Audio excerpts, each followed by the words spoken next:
Hello friends, कैसे हैं आप लोग। स्वागत है आपका हमारे चैनल लर्निंग पॉइंट में। आज एजुकेशन से रिलेटेड टॉप 500 क्वेश्चन के सीरीज 9 को देखेंगे। अगर इसके पहले वाले सीरीज को नहीं देखे हैं तो डिस्क्रिप्शन बॉक्स में दे दिया गया है, उसको देख लीजिएगा।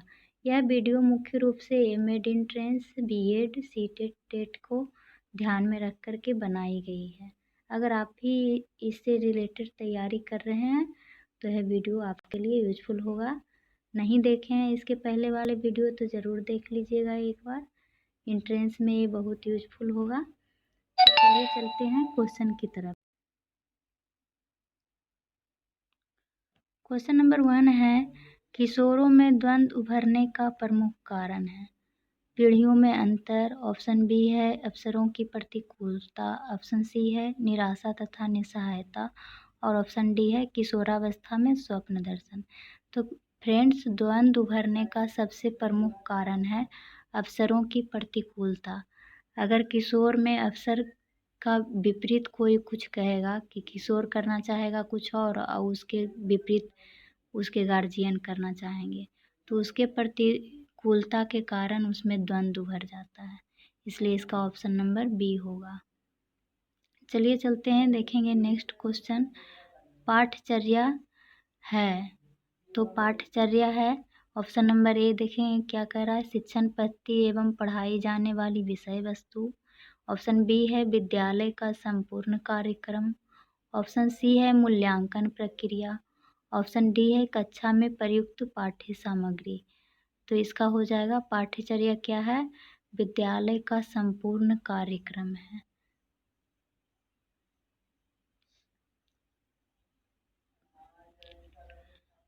क्वेश्चन नंबर 3 है, डिसलेक्सिया संबंधित है। तो डिसलेक्सिया किससे संबंधित है। ऑप्शन ए देख रहे हैं कि मानसिक विकार से, गणितीय विकार से, पठन विकार से, व्यवहार संबंधित विकार से। तो फ्रेंड, डिसलेक्सिया जो संबंधित है वो पठन विकार से संबंधित है। क्वेश्चन नंबर 4 देखेंगे, टर्मन के अनुसार बुद्धि लब्धि है। इसमें टाइपिंग एरर हो गया है। टर्मन के अनुसार सामान्य बुद्धि लब्धि, क्योंकि 120 से 140 ऑप्शन नंबर ए दिया हुआ। ऑप्शन नंबर बी है 110 से 135। ऑप्शन नंबर सी है 90 से 110। ऑप्शन नंबर डी है 80 से 90। तो इसको पहले कर लेते हैं कि यहाँ सामान्य हो जाएगा, सामान्य लिख लीजिएगा। सामान्य बुद्धि लब्धि जो होता है टर्मन के अनुसार 90 से 110 होता है। 110 से 135 जो होता है श्रेष्ठ और अति श्रेष्ठ। 120 से 140 होता है अति श्रेष्ठ। 125 से 140 होता है, लेकिन इसमें 120 से दिया हुआ है। तो चलिए चलते हैं, देखें question number next. Question number 5 है, जब बच्चे को कोई नियम या सिद्धांत सिखाना हो तो अध्यापक प्रयोग करेगा। नियम सिखाना है, ऐसा नहीं कि कह रहा है कि कुछ और पढ़ाना है। नियम या सिद्धांत को ही सिखाना है, तो क्या हो जाएगा। ऑप्शन नंबर ए है आगमन विधि। ऑप्शन नंबर बी है निगमन विधि। ऑप्शन नंबर सी है विश्लेषण विधि। ऑप्शन नंबर डी है कहानी कथन विधि। तो फ्रेंड्स, अगर नियम या सिद्धांत सिखाना रहेगा तो होगा आगमन विधि, क्योंकि हमको नियम ही सिखाना है। तो नियम को तोड़ तोड़ करके सिखाएंगे ना, उसको अलग करके सिखाएंगे। उसको पहले एग्जाम्पल देंगे, एग्जाम्पल से उसको हम फॉर्मूला तक पहुंचाएंगे। क्वेश्चन नंबर देखेंगे 6, श्यामपट्ट पर लिखते समय सबसे महत्वपूर्ण कार्य है। सबसे महत्वपूर्ण कार्य क्या है, अच्छा लेख, लिखने में स्पष्टता, बड़े अक्षर, छोटे अक्षर। तो श्यामपट्ट पर लिखते समय सबसे पहला आपको राइटिंग पर ध्यान देना है कि हम अच्छा लिखें, जिससे कि सबको अच्छा से दिखाई पड़े और अट्रैक्ट हो। इसलिए यहाँ हो जाएगा अच्छा लेख। क्वेश्चन नंबर 7 देखेंगे, भूल भुलैया परीक्षण के लिए सबसे उपयुक्त आयु है। ऑप्शन नंबर ए है 10 से 16 वर्ष, ऑप्शन नंबर बी है 6 से 14 वर्ष, ऑप्शन नंबर सी है 1 से 3 वर्ष, ऑप्शन नंबर डी है 5 से 10 वर्ष। फ्रेंड्स, इसका आंसर हो जाएगा डी 5 से 10 वर्ष। क्वेश्चन नंबर 8 देखेंगे, समायोजन की प्रक्रिया है। समायोजन की प्रक्रिया क्या है? स्थिर है, गतिशील है, स्थानापन्न है, अवरोधी है। फ्रेंड्स, समायोजन की प्रक्रिया गतिशील होती है। स्थिर हो जाएगी तो फिर समायोजन होगा ही नहीं। क्वेश्चन नंबर 9 है, शिक्षा मनोविज्ञान अध्ययन करता है। शिक्षा मनोविज्ञान अध्ययन करता है। क्वेश्चन नंबर 9 का देखेंगे, ऑप्शन ए प्रेरणा व पुनर्बलन के प्रभाव का अध्ययन करता है, वंशानुक्रम व वातावरण का अध्ययन करता है, ध्यान वंश रुचि का अध्ययन करता है और वैयक्तिक भेदों का अध्ययन करता है। जिसका शिक्षा मनोविज्ञान जो अध्ययन करता है, बालक का अध्ययन करता है, बालक के व्यवहार का अध्ययन करता है, तो वो क्या करेगा, किसका अध्ययन करेगा? वंशानुक्रम और वातावरण का। क्वेश्चन नंबर 10 देखेंगे, छोटी कक्षा में शिक्षक की सबसे महत्वपूर्ण विशेषता क्या है? तो छोटी कक्षा में इसका आंसर तो लगभग सभी जानते होंगे। ऑप्शन ए पढ़ाने की उत्सुकता, धैर्य और दृढ़ता, शिक्षा विधियों का ज्ञान और मानक भाषा का ज्ञान। होना तो चाहिए सभी, लेकिन इसमें पूछ रहा है महत्वपूर्ण, तो छोटी कक्षा में बालक तो कितना उदंड होते हैं, इसलिए इसमें सबसे ज़्यादा धैर्य और दृढ़ता की आवश्यकता होती है। क्वेश्चन नंबर 11 है, बालकों में सामाजिक भावना का विकास जन्मजात होता है। आप इस कथन से सहमत हैं? नहीं, इस कथन से कैसे सहमत होगा? सामाजिक भावना का विकास जन्मजात होगा। ऑप्शन ए है पूर्णतः सहमत, ऑप्शन बी है संभवतः सहमत, ऑप्शन सी है असहमत है, ऑप्शन डी है कुछ सीमा तक सहमत है। तो इसमें सबसे बेस्ट आंसर जो हो जाएगा ऑप्शन सी होगा, क्योंकि शिक्षा मनोविज्ञान और बाल मनोविज्ञान कभी इससे सहमत नहीं होगा कि ये सिर्फ जन्मजात होता है। क्वेश्चन नंबर 12 देखेंगे,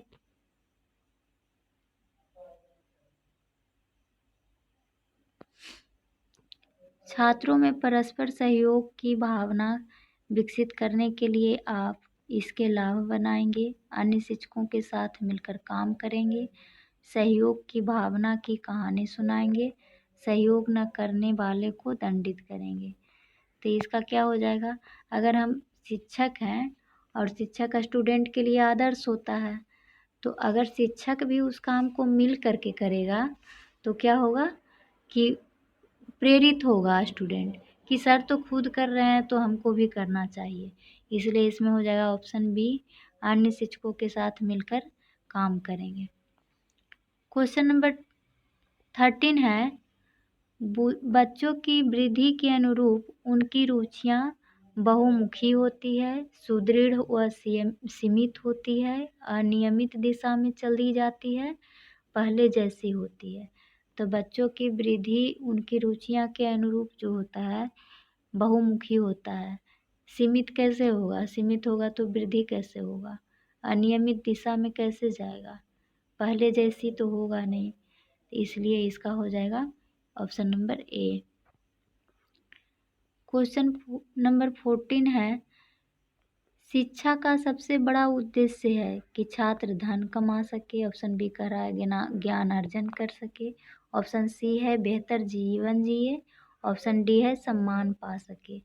तो शिक्षा का सबसे बड़ा उद्देश्य होता है कि ज्ञान का अर्जन कर सके, क्योंकि जीवन जीने के लिए सबसे पहले ज्ञानी होना जरूरी है कि ज्ञान जिसको अच्छा रहेगा वो अपने जीवन में अच्छे ढंग से समायोजित कर लेगा।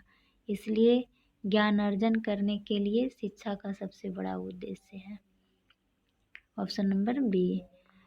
क्वेश्चन नंबर 15 देखते हैं, एक बालक को संतुलन, सुधरेपन और स्वच्छता का अनुपालन करता है तो वह सूचक है रुचि का, अभिवृत्ति का, प्रशंसा का, मूल्य का। तो फ्रेंड्स इसमें हो जाएगा ऑप्शन नंबर सी कि अगर ये सब पालन कर रहा है तो वो बालक प्रशंसा का सूचक है और दूसरे का वो मार्गदर्शक भी बनेगा। जैसे एग्जाम्पल के तौर पर उसको लिया जाएगा कि देखो वो कितना अच्छा काम किया। क्वेश्चन नंबर 16 देखेंगे। स्वभाव और प्रकृति से छोटे बच्चे होते हैं डरपोक तथा संकोची, निर्भीक तथा स्वतंत्र, शांत तथा सक्रिय, सक्रिय तथा जिज्ञासु। जिसका हो जाएगा ऑप्शन कि बच्चे जो होता है स्वभाव और प्रकृति से सक्रिय तथा जिज्ञासु होता है। वह उसे बहुत कुछ जानने की इच्छा होती है बचपन में। क्वेश्चन नंबर 17 देखेंगे। छात्र उस शिक्षक को पसंद करते हैं जो ऑप्शन नंबर ए सामान्य समस्याएं सुनता है, ऑप्शन नंबर बी नाराज नहीं होता है, ऑप्शन नंबर सी समय का पाबंद है, ऑप्शन नंबर डी सुंदर है। तो समय का पाबंदी तो टीचर को होना ही चाहिए, नाराज भी नहीं होना चाहिए, लेकिन इसमें सबसे ऑप्शन जो है ये है बेस्ट है कि छात्र उसी को पसंद करेगा जो कि स्टूडेंट का समस्या सुनेगा। तो समस्या अगर सुन रहा है तो शिक्षक को पसंद करेगा। ऑप्शन नंबर ए हो जाएगा इसका। क्वेश्चन नंबर 18 देखते हैं। प्रौढ़ शिक्षा के लिए आयु वर्ग है, तो इसको तो सब जानते होंगे। ऑप्शन नंबर ए कह रहा है 16 वर्ष तक, ऑप्शन नंबर बी कह रहा है 12 से 18 वर्ष तक, ऑप्शन नंबर सी कह रहा है 18 से 50 वर्ष तक, ऑप्शन नंबर डी 15 से 35 वर्ष तक। इसका ऑप्शन नंबर डी हो जाएगा 15 से 35 वर्ष तक। क्वेश्चन नंबर 19 है। समाज की उन्नति का मूल है। ऑप्शन नंबर ए बाल बालिका शिक्षा एक समान हो, ऑप्शन नंबर बी है बालिका शिक्षा को कम महत्व मिले, ऑप्शन नंबर सी है बालिका शिक्षा अलग विद्यालय में हो, ऑप्शन नंबर डी है केवल महिला अध्यापक हो। तो समाज की उन्नति का क्या है कि बालक और बालिका का शिक्षा एक समान हो, एक साथ हो। क्वेश्चन नंबर 20 देखेंगे। छोटे बच्चों की ज्ञानेंद्रियों को क्रियाशील व सक्षम बनाने हेतु ऑप्शन नंबर ए है उनके समक्ष सामग्री रखकर निरीक्षण करवाएंगे, ऑप्शन नंबर बी है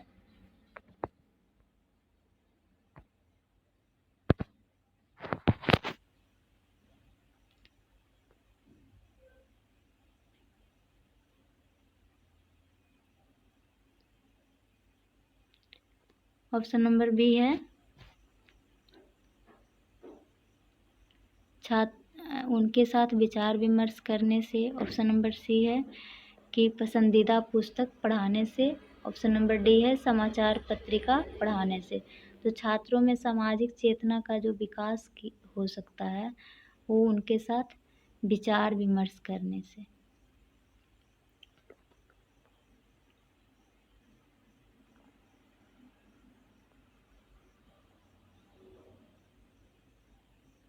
क्वेश्चन नंबर 22 छूट गया है। अनौपचारिक शिक्षा की व्यवस्था की गई है, तो ऑप्शन नंबर ए है 6 से 11 वर्ष, 9 से 14 वर्ष और 15 से 35 वर्ष। इसकी कोई आयु सीमा निर्धारित नहीं है। तो फ्रेंड्स अनौपचारिक शिक्षा की कोई आयु सीमा निर्धारित नहीं की गई है। छोटे बच्चे को भी घर में शिक्षा दी जाती है, तो उसका कि क्या आयु सीमा निर्धारित किया गया है। बड़ा जब हो गया तो डिस्टेंस कोर्स से जैसे कितने लोग बीएड करते हैं, एमएड करते हैं, ग्रेजुएशन करते हैं, तो इसका कोई आयु सीमा निर्धारित नहीं किया गया है।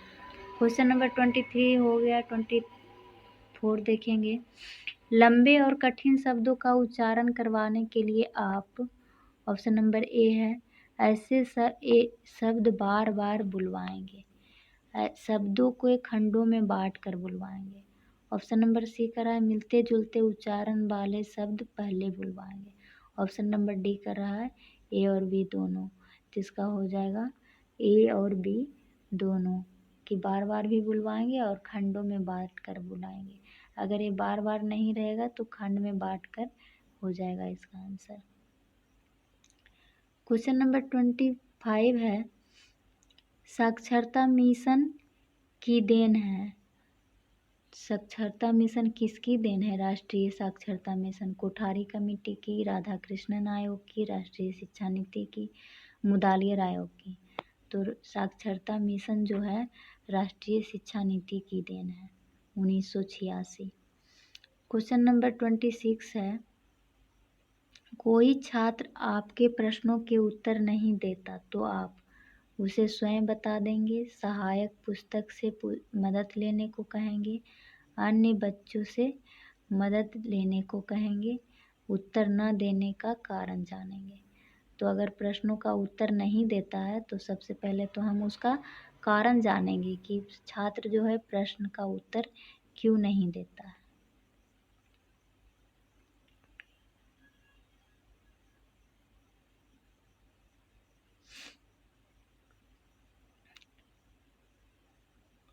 क्वेश्चन नंबर 27 है, माध्यमिक छात्रों के लिए स्वकेंद्र परीक्षा प्रणाली उपयुक्त है क्योंकि विद्यालय से दूर नहीं जाना पड़ता है, नकल में सुविधा होती है,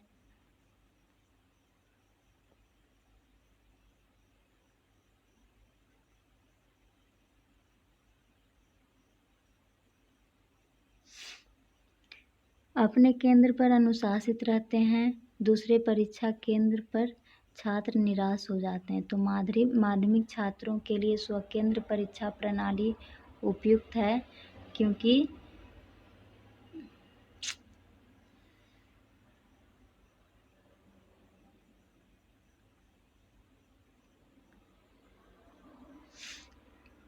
विद्यालय से दूर नहीं जाना पड़ता है। स्वकेंद्र है तो स्वकेंद्र परीक्षा प्रणाली में स्टूडेंट को ये फायदा होता है कि उसे विद्यालय से दूर नहीं जाना पड़ता है। क्वेश्चन नंबर 28 है, कक्षा में अध्यापक को अधिकाधिक प्रश्न पूछने चाहिए क्योंकि ऑप्शन नंबर ए है प्रधानाचार्य प्रसन्न होते हैं, ऑप्शन नंबर बी है कक्षा कक्ष में अनुशासन रहता है, ऑप्शन नंबर सी है छात्रों की अभिव्यक्ति का अवसर मिलता है, ऑप्शन नंबर डी है शिक्षक को अभिव्यक्ति का अवसर मिलता है। तो इसका हो जाएगा ऑप्शन सी, छात्रों को अभिव्यक्ति का अवसर मिलता है। अगर प्रश्न ज़्यादा पूछेगा टीचर तो उसे अभिव्यक्ति का अवसर मिलेगा। क्वेश्चन नंबर 29 है,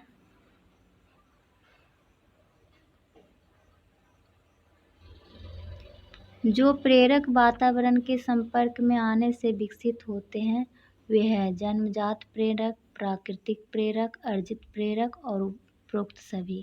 तो इसमें जो वातावरण के संपर्क में आने से विकसित होता है वो सभी हो जाएगा। क्वेश्चन नंबर 30 है,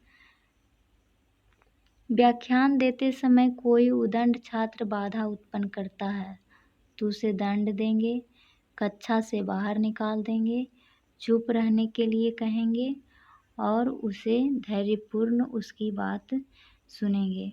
तो अगर उद्दंड छात्र बाधा उत्पन्न करता है तो पहले हम उसकी बातों को सुनेंगे, उसके बाद ना उसके समस्या का निराकरण करेंगे कि आखिर उसका कारण क्या है जो कि हमारे क्लास में बाधा उत्पन्न कर रहा है।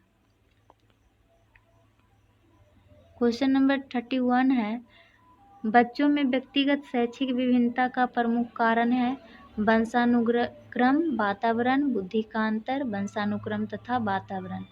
तो ये हो जाएगा व्यक्तिगत शैक्षिक विभिन्नता का अंतर जो है दोनों होता है, वंशानुक्रम भी और वातावरण भी।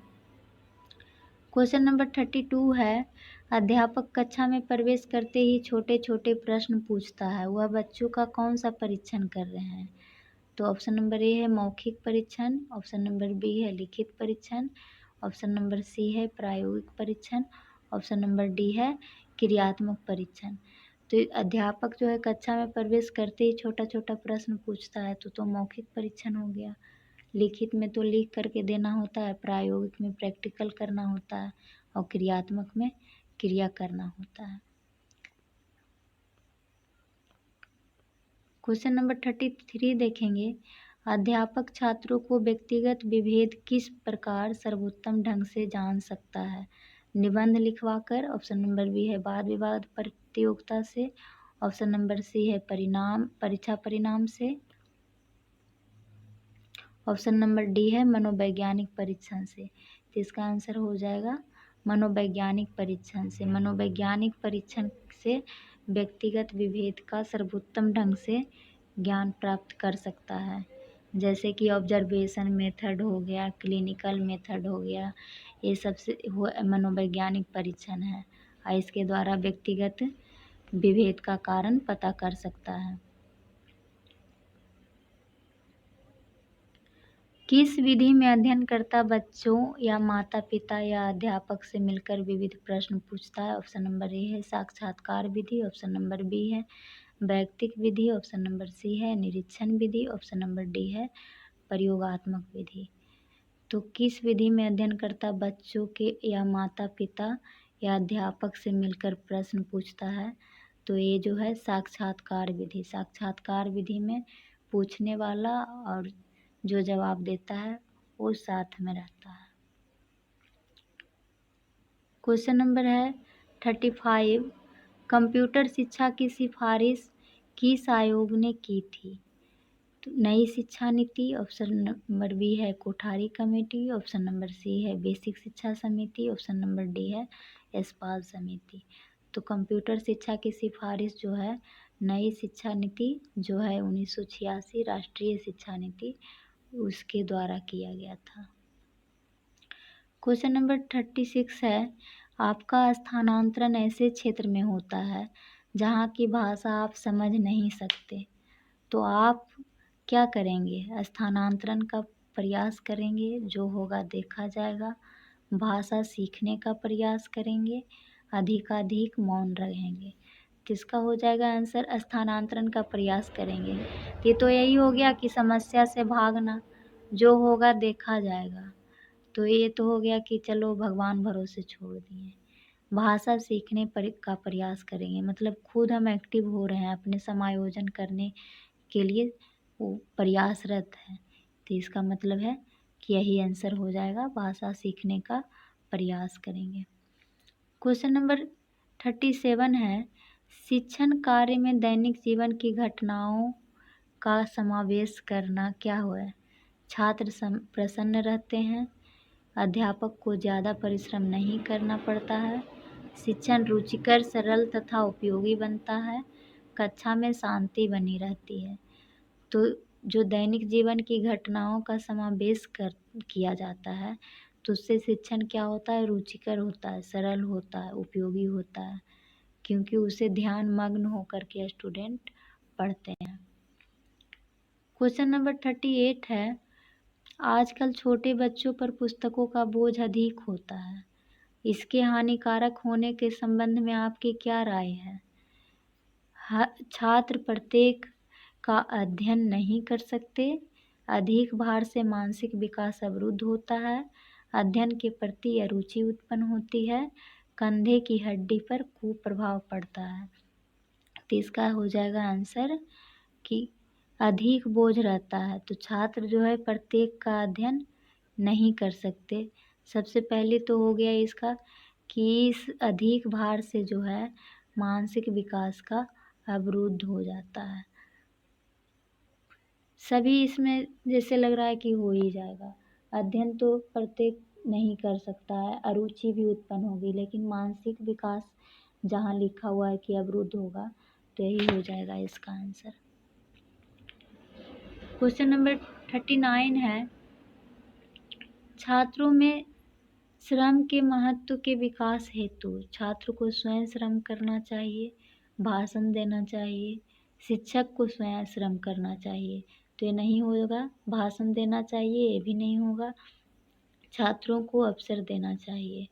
तो इसका ऑप्शन नंबर डी पढ़ने का ज़रूरत भी नहीं है कि अवसर देने की बात आ गई तो यही हो जाएगा। एनसीएफ और आरटीई के द्वारा यही बोला गया है कि अवसर देना है छात्रों को।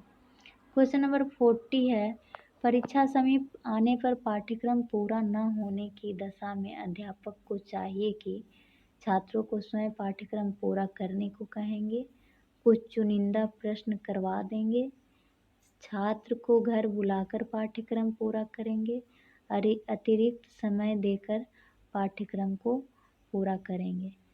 तो परीक्षा समीप आ गया है, अब पाठ्यक्रम पूरा नहीं हुआ, तो उस दशा में आप क्या करेंगे?